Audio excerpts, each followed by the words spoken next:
Hello, everyone. I'm Dr. David Ajibade with the Brain and Body Foundation, and I'm here with Femi of the Gail Sickle Initiative. And as we go along, we'll find out exactly what that means. These are going to be a series of short videos where we just take a topic and we just address it, discuss it, and then round up in about 2.5, 3 minutes, and then we'll go on to something else. How's that? Thank you for joining us. So first thing, Femi, welcome. First thing I want to ask you is, what is Thank you for having me. Absolutely. The first question I'll have is, what is it like living with sickle cell disease? That's a big question. Having sickle cell disease or disorder. The first thing is, in Nigeria, we like to call it disorder, but outside Nigeria, they term it as a disease.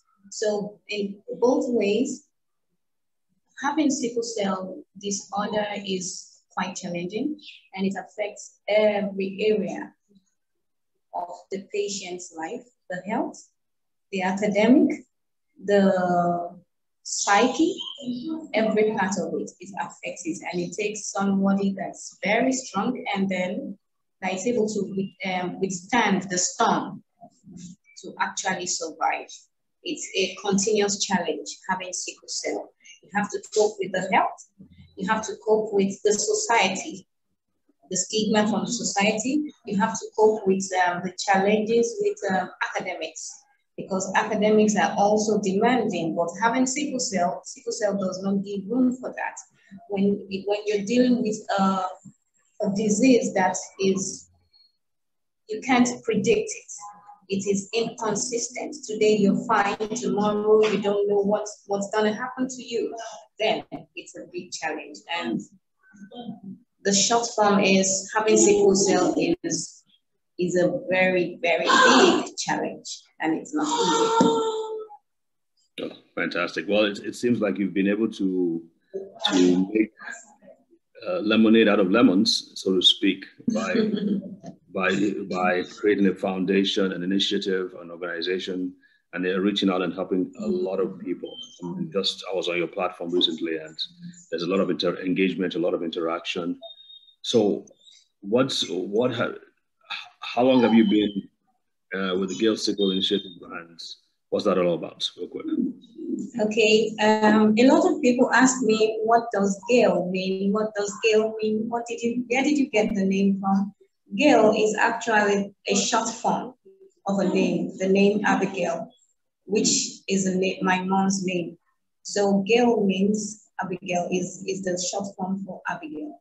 And then what made me conclude to establish a foundation is, I've lived outside Nigeria for some years, and I had the access to good medical care, to standard medical services. But coming back home, I observed that we are lagging in that regard. Our medical services are still substandard. And for people living with sickle cell disorder, what can be done to make life better for them, especially their health care? What can we do to make it better? And so that was part of the reasons why Gail Sickle Initiative was established. And I thought of, okay, since I've been out of the country, I could attract all the professional clinicians, the researchers, and see what we can do together so that life will be better for my fellow winning warriors. I like to call people with sickle cell disease winning warriors, because I know battling with sickle cell is a war, is a continuous war. But I go into every war with the mentality of me winning. And so with that, it helps me cope. Every time I have crisis, I know that yes, this war is coming, but I'm gonna win it, hence the term winning warrior. So primarily really to educate on issues regarding our healthcare. Sickle cell is a very big umbrella, and we have so many challenges under it.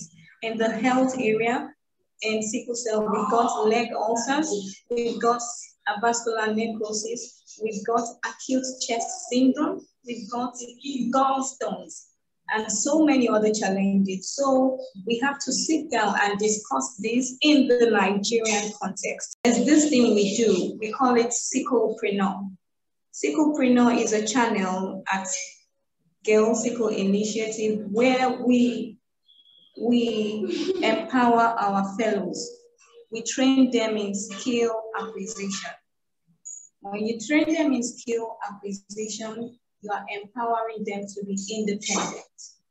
Instead of going there looking for jobs and then you get the job and the employer starts complaining about you, you are sick, I can't afford your hospital bills. Why not just get your own, empower yourself, get your job, be self-sufficient, and then you dictate when you go to work, how you live your life.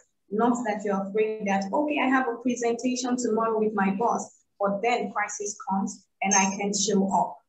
Do you understand what I'm saying? So through that channel, we have been able to help our fellow winning warriors. We didn't just train them, we also provided tools for this. It's not enough to train them, but it's also by helping them and providing tools for them, you're also making sure that, yes, they are onto this. The fact that at this point, the only two things that are being given to children with sickle cell disorder are folic acids and antimalarials. That's the experience in Abuja. What's the experience in Lagos? Okay, coming from a patient advocate perspective, I, for one,